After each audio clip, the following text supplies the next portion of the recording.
How to cut audio in AudioMass. First of all, open your audio file by clicking on File and then selecting Load from Computer to choose the audio you want to edit. Once your audio is loaded, use your mouse to click and drag over the section of the audio waveform that you want to cut. This will highlight the specific part you want to remove or edit.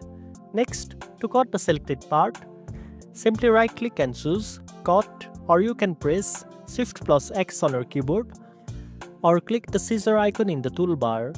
This will immediately remove the highlighted section from your audio track.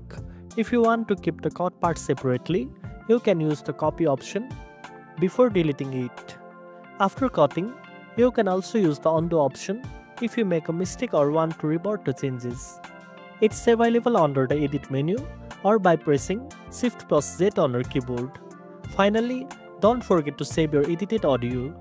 Go to File and choose Export, then select your preferred audio format like MP3 or WAV. Give your file a name and click Export to keep your changes. And that's it. Now you know how to cut audio in AudioMass. If you found this video helpful, don't forget to like, share and subscribe for more tech tips. Thanks for watching, and I'll see you in the next one.